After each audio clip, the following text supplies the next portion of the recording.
I'm going to give all praises to Yahweh. How about Shem? Yahweh Shah. I got another quick video that I'm about to play for you today.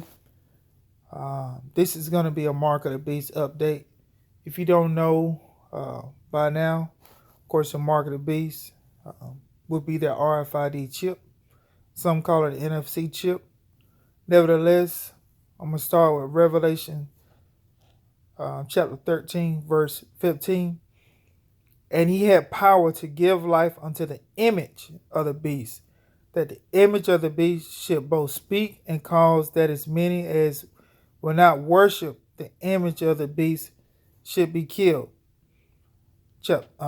Verse 16. And he causeth all, both small and great, rich and poor, free and bond, to receive a mark in their right hand or in their foreheads, and that no man might buy or sell, save he that hath the mark or the name of the beast, or the number of his name. Here is wisdom. Let him that hath understanding count the number of the beast, for it is the number of a man, and his number is 666. This video I'm about to play is dealing with artificial intelligence, and as you should know, if you don't know, the RFID chip, of course, is the mark of the beast, and it's going to be instituted, gradualism, as this video is going to explain. And the infrastructure for it is going to be the 5G, the 5G infrastructure that's being rolled out all over the country and the world right now. So I'm going to go ahead and let this video play. And here it is. A process of preparation, of getting people, first of all, stage one, addicted to technology that they hold, holdables, smartphones, tablets. That's basically achieved. You just have to walk through a city and you see the addiction. And they're targeting specifically the young. Why? Because the young of today and children of today are going to be the adults when they want to bring this AI connection in full blown. For that to happen, they have to get people addicted to technology to the point where they'll accept it and where it's the most natural thing in the world. I'm coming up 67. I was born in 1952, so I have a compass. I know what the world was like before. People being born into the world now, this is the only world they've ever known. And so, they don't have that compass of what the world was like before. But this is the world and technology, and this is how it works. And I know from the time I've lived just how recent this is and how fast it's come in, like out of almost nowhere. And so the first stage is to get people addicted to technology to the point where, at the most extreme, they'll get up in the dead of night and they'll queue, stand in line outside an Apple store to get the first of the new technology. And what they want eventually, and not too distant into the future, is people basically lining up to be connected to AI. In the same way that people in Sweden now are having parties to celebrate someone being microchipped, right? This is all this connects. So the next stage, because the idea is to get in the body, the next stage is to get on the body. So we went from just holdables, we went to wearables, we went to Bluetooth and Google Glass and Apple Watches and all these other gadgets that go on the body now. Even what they call electronic tattoos that are basically microchips on the skin. And the next stage is to go in the body, which is already starting in places like Sweden. And the idea is to take this on, and people like Ray... As he just explained, gradualism. First, get you to have a cell phone. Second, start putting the stuff, like you said, wearables, the Apple Watch. Next step, in the body. like how they doing in Sweden right now? Kurzweil, who is a Google executive. I mean, Google and Facebook are really at the cutting edge of this stuff. People think it's a social media operation only or a search engine only. No. This whole Google group now, which is given the name Alphabet, are absolutely at the cutting edge of this whole AI technology. So is Amazon.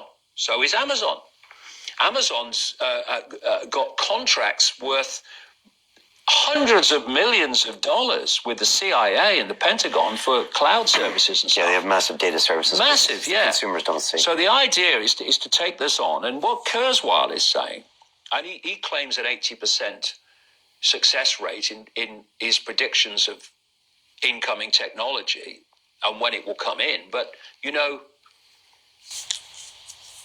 if you know when it's going to come in, then you've got a great chance of predicting it. I mean, you know, it's like if you know when a stock market's going to fall because the people you are connected to are going to make it fall, well, you're going to get out just before it falls and you're going to get in just before you know they're going to push it up. I mean, you know, you don't have to be, you know, Nostradamus if you know the script. But anyway, if this was his agenda, maybe he shouldn't tell us. Yeah. Or is it so clever that he's telling us? No, this is why he's telling us. It's the sales pitch. Okay. The sales pitch, and this is why they're big. We have the illusion of choice that we're going to be a part of it. This is the sales pitch, and this is why they're telling you. The sales pitch is when we connect to artificial intelligence, we'll be superhuman.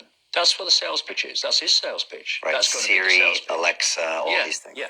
Well, I'll come to them in a second. They're very, very interesting, very important. Okay. So what you've got is the idea that connect to AI and you'll become superhuman intelligent.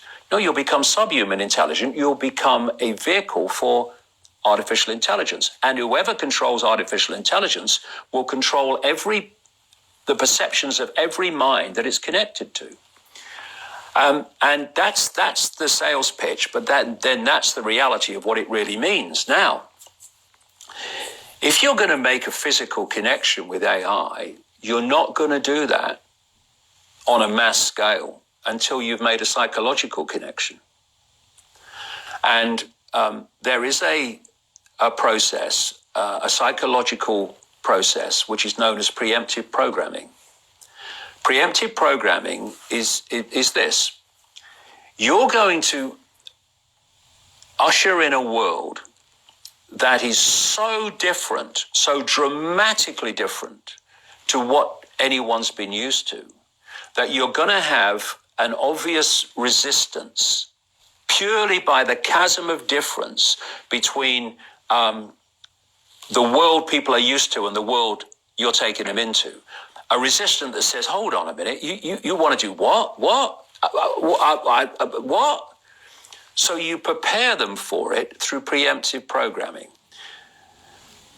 You put out a stream of movies out of elite-controlled Hollywood. You put out television programs, you put out books, you put out all these things that basically portray the world you want to take people into. This is why you've seen so many movies about control by robots, control by technology, of synthetic humans, which has the transgender agenda very much a part of it, connected to it. You have the synthetic humans, consciousness going into synthetic humans.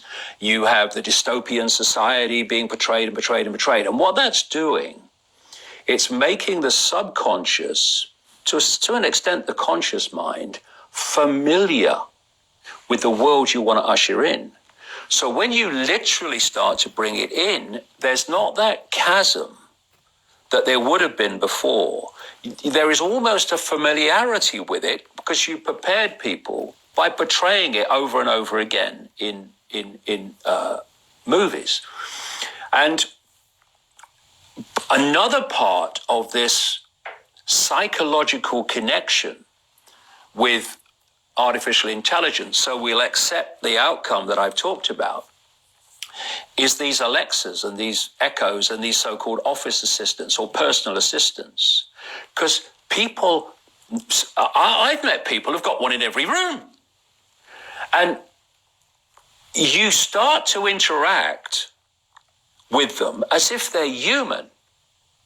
And now they're bringing in internet-connected toys for kids, even little kids, and Barbie dolls that they can actually have conversations with artificial intelligence. They're now bringing in these robots that are these synthetic robots that are looking more and more like humans. A lot of them coming in from the East. And this is a whole psychological process of familiarizing us with artificial intelligence, to getting people to interact with it until it becomes the most natural thing in the world. Well, is this a positive thing? What if it makes us live better lives? Could it be? Well, if you want to use artificial intelligence to make things happen in a more efficient way, well, there's an argument for that. But that's not an argument for connecting AI to the human brain and the human perceptual processes, so that artificial intelligence becomes those processes. And I'm not just saying that. Ray Kurzweil says this, that by 2030, the connections will start to be made between artificial intelligence and the human brain. And the human brain will be connected to what he calls the cloud. Another name for this is the smart grid, basically to artificial intelligence. And he says this too, because his sales pitch is it will be fantastic, it will be superhuman, that as time passes, artificial intelligence will be more and more of human thinking and human perception, until basically it's the totality of human thinking and human perception, at which point we won't be human anymore in terms of the consciousness processes we are using today. We will be artificial intelligence. And this is the assimilation I'm talking about. And the point is that if you are connecting the human mind to a grid, a global technological grid, that grid can be centrally controlled. It will take at the center point very, very few people to run it, and even fewer to decide how it's run.